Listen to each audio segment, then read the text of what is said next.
Hey guys, how are you? It's Layla here, and today I'm finally filming the highly requested video on the FAQ about rhinoplasty. Most of you guys probably know that I had rhinoplasty done on November 15 on my nose, and it's now been 7 weeks, 6-7 weeks. So I've been meaning to do this video for a while, and today I'm finally ready to answer your questions. On the last video where I revealed the results, I asked you guys to submit your questions if you had any about the rhinoplasty procedure and the experience and everything like that, and I got so many questions. So I have a list here and I'm just gonna jump right into it because I don't want to talk too much, but there is a lot to cover. So I'm gonna be looking on the screen there and answering the most frequently asked questions. So the first one is, why did I decide to do this procedure? And I already have a video on it on this channel called Layla Has Something to Share, I think. And basically I describe in detail why I decided to do it. But in a nutshell, when I was younger, I think I was maybe 11 or 12 or 13, probably around 11, 12, I broke my nose and it was broken and crooked. So I just wanted to fix that problem because I knew that eventually I would probably have to I will probably have some breathing problems, and also aesthetically my nose was crooked, and you know, I just wasn't born with that type of nose, so I wanted to have the nose I was born with. So that's why I decided to get my nose done. The next question is the obvious one, and it's, how do you go about looking for the perfect doctor, the perfect surgeon for the job? And of course it is your face. You want to have the best surgeon possible. So what I did is I went onto Google and I just typed in best rhinoplasty surgeon in Toronto area, whatever, and I started just reading about the best ones, reading testimonials, looking at their websites inside and out, looking at the before and after pictures. So once I've narrowed it down to top 2 Toronto surgeons, I set up consultations and I went to see both of them.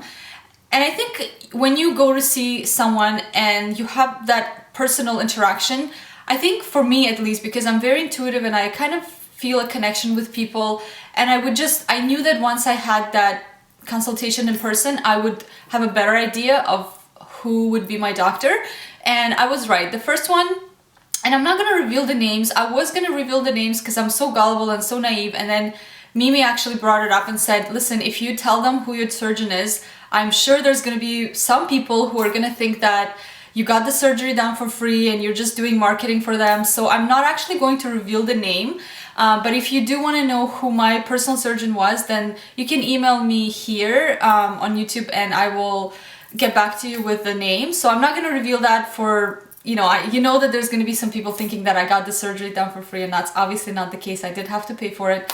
In any case, so the first surgeon was great. He's obviously, one of the top 2 or top 5 or whatever in Canada, in Toronto, and the consultation went great, I thought, until I had the second consultation, and that's when I knew the difference. I just felt like the second doctor definitely, which is the one I chose in the end, definitely connected better. He was very interested in knowing what happened, what kind of nose I wanted, what kind of results I wanted to achieve, and he just had that more of a personal connection. He was making eye contact, and I just felt more comfortable, and definitely knew once, I didn't know immediately, but once I left and kind of compared the two in my head and just reflected, I knew that he was the one, because he just was more engaged, he was more connected, he just felt like he cared more, and the first doctor just felt a little bit more disconnected. And I don't blame them. I can only imagine how many people go through the office and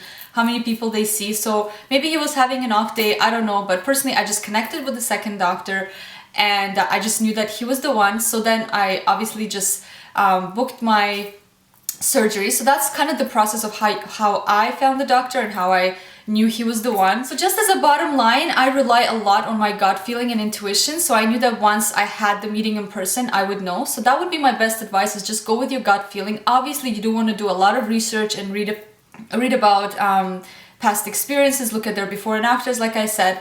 But ultimately, once you've selected out of the top whatever number, you just go based on personally on your intuition. So that's that.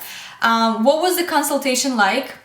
Was the question that a lot of people wanted to know, and that's depends on the surgeon, but mine was probably, I'm going to be talking about the one that I chose. It's basically you sitting down with them and telling them what's wrong with your nose, what happened, if you know it has been broken or whatever. And then I brought a lot of pictures of the shapes and the proportions of the noses that I thought would suit my face. So I kind of just showed the pictures of that, and we discussed, and he was very, very honest about what he could do and what he couldn't do. You know, he wasn't promising me the world and telling me he was gonna make me the most beautiful person. He was really honest and just kind of realistic about what he could do and what he couldn't do. And I was really happy about that, because that just shows to me that this person is, you know, real. He's not just there to make you believe into something and not deliver. So yeah, so I would say it lasted maybe about 15 minutes, 20 minutes at the most. And you know, it's all about just looking at the profile, looking at the front view, and just deciding on the results that you want to achieve, and him describing what kind of procedure he would be doing. And yeah, so the next question here is, what shape will work best for your face? I think I'm an artist, like I studied art and I know proportions and things like that. So I knew for myself what shape I wanted and what I didn't want to happen. So I think just maybe doing a lot of research would help on if you have a round shape or a narrow face or whatever, oval shape or whatever, and just looking at different people with this the nose shapes that you want, and then just collecting some of the pictures that kind of make sense to you. And of course, your doctor should know exactly what should look good on you, because he's the professional. So ultimately, I think it is between you and your doctor to decide the shape and the proportion of the nose that you should be going for. So the next question is kind of along the lines of what I was just discussing, and that's, how did you choose how you wanted it to look? And I just knew for myself I wanted it to look natural. I just wanted to get rid of the bump that I had and fix the crookedness, because my nose was crooked towards the left side. So I knew I wanted to get rid of the bump and fix the crookedness. I just wanted my nose to be as straight as possible. And when you start changing a certain thing about the nose, you might have to tweak, let's say, the tip as well, because it would just look out of proportion and it would look weird. So my surgeon did discuss that fact with me as well, that he would have to address the tip also, which I was very happy about, because my tip was a bit droopy, and I knew that once you get rid of this bump, it would just kind of accentuate that. So he did also fix the tip a little bit by bringing it up just a bit and kind of I guess bringing it in a little bit, just to have a more proportionate shape and nose for the shape of my face. So that's how I decided on how I wanted it to look like.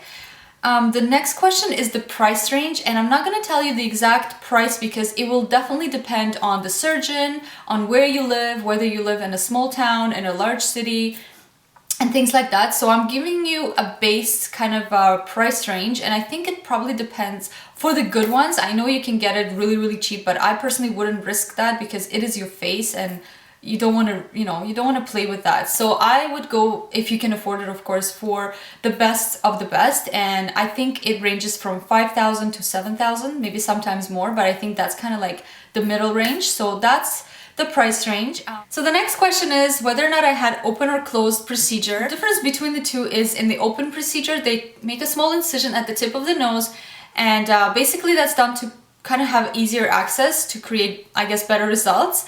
So during my consultation, I asked my surgeon whether he thinks he'd be doing open or closed, and he said he will try to do a closed one, but he thinks he might have to do open. And because I trusted him completely, I gave him kind of free will to kind of do as he sees fit during the procedure, because I obviously wanted him to do the best job that he could, and I knew that if he has to do the incision and just kind of get in there and do what he needs to do, then I kind of gave him the free will to do that. So mine was open, so they did have to make a small incision, but honestly it's right underneath, so you won't even see it. And at first, of course, it's swollen and everything, but it wasn't a big deal to me. I wanted to make sure that he achieves the best results possible, so if he had to do open, then I was okay with that. So next question is on whether or not you're awake during surgery. And you are not awake, you're put under general anesthesia. So what they do is they put you under general anesthesia, they put an IV right here into your vein, and everyone in the operating room was so sweet and so nice, and so they kind of crack jokes with you and to make you feel comfortable, and you know, the guy was explaining that once he puts the IV, I'm gonna feel some kind of coldness running through my veins, and then count to like 3 or 5, and then you're gone. Basically, you fall asleep and then you wake up right after surgery and you don't feel a thing, and you feel like you just fell asleep and you woke up. You don't know how much time went by. And once you wake up, you have to, because you're still under the anesthesia, you have to start breathing a lot through your mouth to make sure like the anesthesia comes out of your system. So they tell you to just start to breathe deeply through your mouth, and that makes you like feel better because you're very dizzy and you feel a little nauseous and stuff. The obvious question after that is, do you feel any pain during or after surgery? And of course you don't feel any pain during surgery, which God forbid you would have to feel that, because of course they go in and they do their thing and you don't want to feel that. That's why you're put under general anesthesia. So no, you don't feel any pain during surgery. And right after surgery, I think it's mostly discomfort. I had a little bit of pain, but you're given painkillers, so you're not really feeling any pain. And I personally didn't even need painkillers. I thought I was gonna be using like for the whole week because I didn't want to feel any pain at all. And honestly, I stopped taking painkillers, I think after the second night. Like on the second night, because you have to take it, I think every eight hours increments. And at the end of the 8 hour on the second day, I was like, honestly, I don't feel anything, so maybe I shouldn't take it, because when you do take the painkillers, the side effect of that is that you might get constipated. And I hate feeling that way. You know, you want to be healthy and you want everything to work smoothly. So I just decided not to take it and see how it feels like. And I didn't really have any pain. Of course, if you touch it, obviously you're gonna feel it. But if you kind of are careful and you don't touch it or anything like that, I personally didn't feel any pain. So that's about the pain. Now the next question is, did they stuff your nose? And I know that from the past from the past patients of this surgeon, that he has stuffed noses in the past. And I don't know if it was just my particular case or if it's like a new thing that he's doing, but thank God he didn't stuff my nose, because it would probably be very uncomfortable, because I'm very sensitive to stuff like that. And he did not stuff my nose, which was amazing. So I was still able to not really breathe, because it is all swollen in there, but you can, if you really wanted to, you could kind of still have some circulation and breathing going on, as opposed to having it completely stuffed. So no, they didn't stuff my nose, thank God. What they did do is have, I forgot what it's called, mustache gauze, I think, which is, and if you watch the first video of like me revealing the results at the beginning, you can see right after surgery what it looks like. So there's a cast right here. It's like I guess like a plastic or something like that cast, so it doesn't move. And then they tape your nose from like over here like that, so the tip is kind of lifted. And then you have to wear a mustache gauze for the first, I think maybe 1 or 2 days. And that just catches any blood drippings, so you're not like messy and anything like that. I think I only needed to wear it for like 2 days, and after that the bleeding stopped, so I didn't even have to wear the mustache gauze. So it's honestly not that big of a deal personally. My nose. And the next question is, were you able to sleep the first couple of nights breathing through your mouth? You do have to breathe through your mouth, and that was one of the most uncomfortable things for me by far through the whole kind of experience. And the fact that you have to sleep on, like, you can't really go on your side or on your stomach, and I sleep on my stomach, so it was definitely uncomfortable to have to sleep like upright, basically in this position, maybe a little bit more down. And that was very, very uncomfortable, but honestly, it's not a big deal. You just maybe do that for the first week. And considering like that your whole life will change after the results, I think it's a small price to pay. So yeah, that was uncomfortable, and breathing through your mouth, because your mouth gets all dry. And I just kept, you know, my water bottle next to me, and I just had to drink a lot. And of course, when you wake up, your mouth is dry, and that part is very uncomfortable. And another uncomfortable part about the whole experience was not being able to blow your nose. It's so like silly to think about it, because you don't really think about what kind of privilege it is to be able to just blow your nose. Or when you're washing your face, I couldn't obviously wash my face, I just had to kind of, you know, wash it around this part. But you know, once the cast was off, then I could wash my face. but you can't blow your nose for like the first 2 weeks, and that was so hard for me. That and the sleeping part was the two, probably top two most uncomfortable and kind of negative parts throughout the whole experience. So that's that. Next question is typically how long does swelling last? And I did some research and I found out that there's two natural remedies, I guess, that you can take and apply that help with the swelling and the bruising. And I was definitely concerned about the bruising because I normally bruise easily and my bruises stay for a long time. So I wanted to make sure that I did anything that I could to prevent the bruising from staying a while.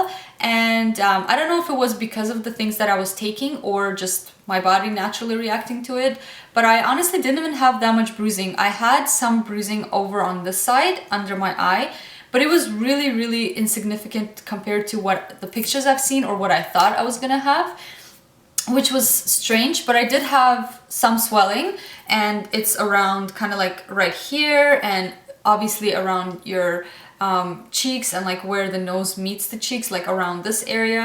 So for me, the swelling, the worst part was the first day you don't have that much swelling. The next day is kind of like, whoa, it just sets in. And Mimi was joking when I first got home. She's like, oh my God, you look like Michael Jackson. And then the next morning I wake up and she's like, oh my God, you look like Avatar. So every day as the swelling and the bruising kept changing, she kept coming up with new nicknames for me, which was funny. But yeah, so the swelling, I would say, lasted the first, the worst of it was like day probably 2 to 5, and then from there it just starts going down. So you're probably gonna want to know what I was taking to help with the swelling and the bruising, and it's called, there's two things that I did, and I did both, which was probably a little bit redundant, but I just honestly wanted to make sure that I did everything I could to reduce the swelling and the bruising. And it's called Arnica, and there's pellets that you kind of dissolve, under your tongue, and then there's also a cream that you apply topically, and then there's also another thing called Traumeel. I'll post the both names in the bottom bar. And basically both of those, it's not just for rhinoplasty, but with any surgery that you kind of undergo, and it just helps with the swelling and the bruising naturally. So I think maybe those things definitely helped. And then maybe just how your body naturally reacts to things. So the next question is, was it still sensitive to the touch after 2 weeks? And yes, of course it's still sensitive to the touch because your nose is broken and healing for the first, I think, 6 weeks. So after 2 weeks, I think on day 10 is when I went and removed my cast. And honestly, that was the most craziest and surreal feelings ever, because I think it was his assistant or whatever, she removed the cast, and I haven't even seen what it looks like yet. The first thing I did is just went like that, and I just ran my finger down the part where the crooked part was and where I had the bump, and I just did that, and it was just so weird and so surreal not to feel the bump there anymore, and it was just like just feeling it straight. That was like the craziest feeling ever. And then you look at it, and of course it looks pretty bad, like you're still very swollen and everything, so it looked weird. Plus you still have some swelling around and everything, but I was definitely happy just not seeing the bump. And the front looks weird, and the profile looked really good with not seeing any, any bumps or any crookedness. So I was definitely happy, but of course you feel a little bit like, oh my God, it looks so bad right now because of the swelling and everything, but you know that it's gonna go down, so no big deal, you just have to be patient. But back to the sensitive thing, yeah, it's still very sensitive, and I still kind of feel uncomfortable wearing sunglasses. I don't wear glasses like day to day, but when I am outside, my eyes are very sensitive, so I kind of have to wear glasses, but it just feels a little weird, like when the glasses are down, I guess maybe the pressure from just pressing on the bridge right here, it doesn't hurt, but it feels a little uncomfortable even to this day. But it's not a huge deal that I can't wear them. I still wear them, it just feels weird. Yeah, so yeah, it still feels sensitive to the touch, and you should be very careful for the first 6 weeks because it's still broken and it's still healing. So that's that. Next question is, how many days did it take for you to be able to go back to work or out in public? Like I said, I think he took off the cast like 1 day short of 2 weeks after surgery. And you could go in public. It's, you know, if you kind of mask it up and stuff like that with makeup, you could definitely go in public. But I would say to feel more comfortable, maybe after like 3 weeks. And again, you can go in public, like you don't look like anything from the outside. If nobody knows, they probably won't know that anything is going on, but you knowing your own face and everything, you'll know that's, you know, obviously you're still a little swollen and everything. So I would say to be like completely comfortable, about 2.5 to 3 weeks to go out in public or go back to work. And again, I think it's gonna probably depend on the person and how fast you heal. The next question is, how does your nose feel now? Is it numb? Did you have any damaged nerves? And do you breathe better? So my nose right now feels, like I said, it feels fine. I mean, I can apply makeup, I can touch it, it's fine, but it does feel a little bit more like I can kind of feel it a little bit at the bridge. And the tip, I had some numbness at the tip for a while. I would say maybe 3 weeks. But it's going down every day. It's going down, and I can feel more and more. I think right at the very tip, it's still a little bit numb, very, very little bit, but you know, I can definitely feel it much better than it was before. So it's just about being patient and just waiting for your body to naturally heal and go back to its normal kind of self. Did I have any damaged nerves? Not that I know of. I feel everything. Everything is fine. Like I can feel everything everywhere. So I don't think I have that issue. And do I breathe better? I haven't really seen any difference with the breathing.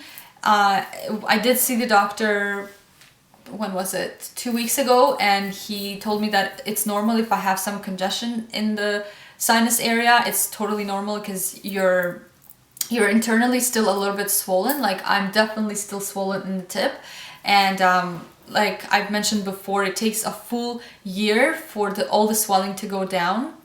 So, and he told me that I didn't even think the bridge was still swollen, but when I saw him like 2 weeks ago, I think, he said the bridge is still a bit swollen, like right here and right here, it's still swollen a little bit, but most of the swelling is right in the tip area, and that's where you have to be patient and just wait for it to just the full year to pass to see the full results.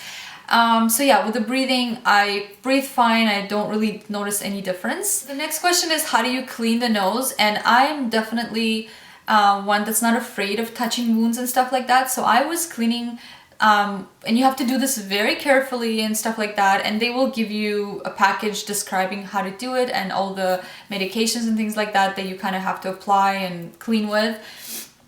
So I'm not going to go into too much detail, but I was already cleaning it very gently on the first night because I could feel like, and this is going to sound gross, but like the blood and everything to just crusting around, and I could not take it. I had to like very gently just clean the inside. And maybe you shouldn't do that, like ask your doctor, because maybe you're not allowed to, but I couldn't take it. Like I had to just, and what you do is you take a saline water, I think, or saline spray, and you kind of spray it into your nostrils, and then take a Q-tip and just very gently, like carefully just kind of wash it off. And you do that a few times and it just cleans everything, and you can breathe better and you feel better because it doesn't feel as stuffed. So yeah, I'm okay with doing that kind of stuff. So, but I'm not going to tell you whether or not you should do it. You should definitely discuss that with your doctor. Yeah, so I was clean, and then you apply polysporin. They told me to apply it like as many times as I can because it's gonna obviously help with the healing and everything from the inside. So every time I would clean it, I would finish off by applying a little bit of polysporin in the inside and then at the tip, because I did have the incision done there. And as for the stitches, they were dissolvable stitches, so they don't take them out. They kind of just dissolve by themselves and fall off. As I clean them, sometimes one would just come out and stuff like that. So it's just about being patient and waiting for it to kind of do its thing and dissolve. Last question is what the side effects were, and someone said that I think you can't smell food and stuff like that, and do you taste and everything like that, and what was your appetite?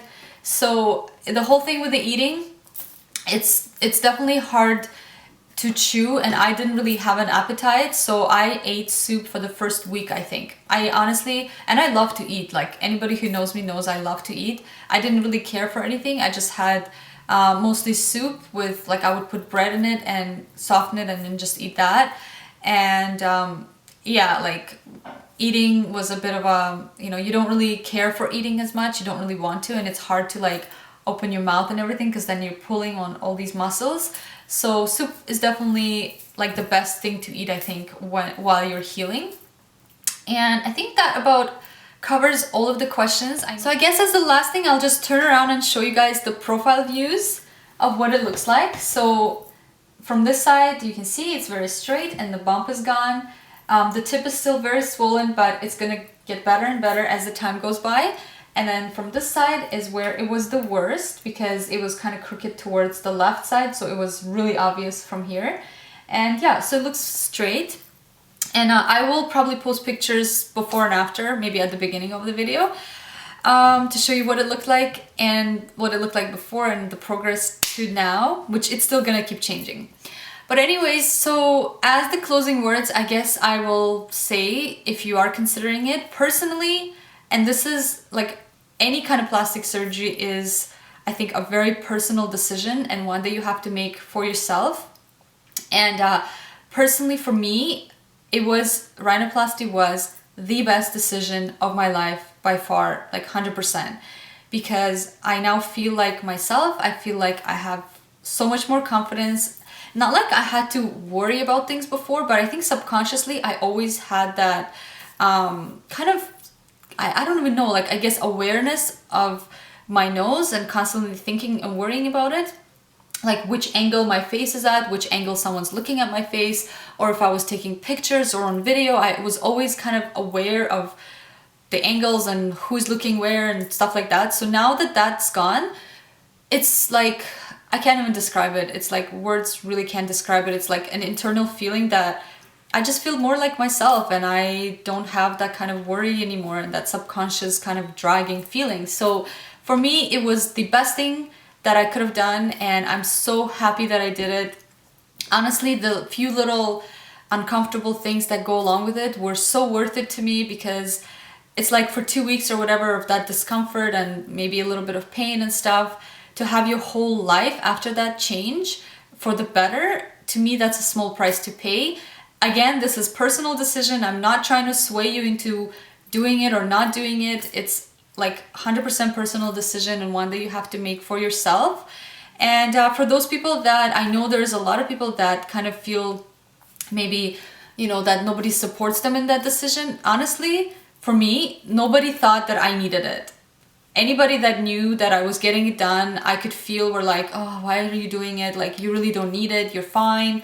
Stuff like that. And you know, they were fine once they knew that I'm decided I'm gonna do it. They did support me in the fact that, you know, hey, if that makes you happy, we're behind you.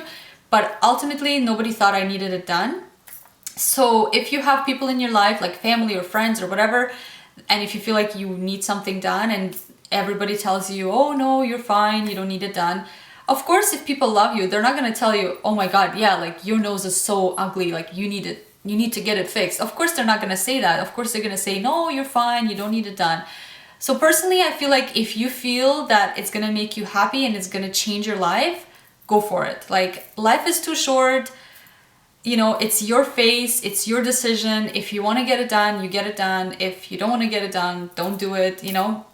But I think ultimately you should have to make that decision for yourself and not allow anybody else to influence your decision. So that's it. I don't want to talk too much. I know this video is already super long.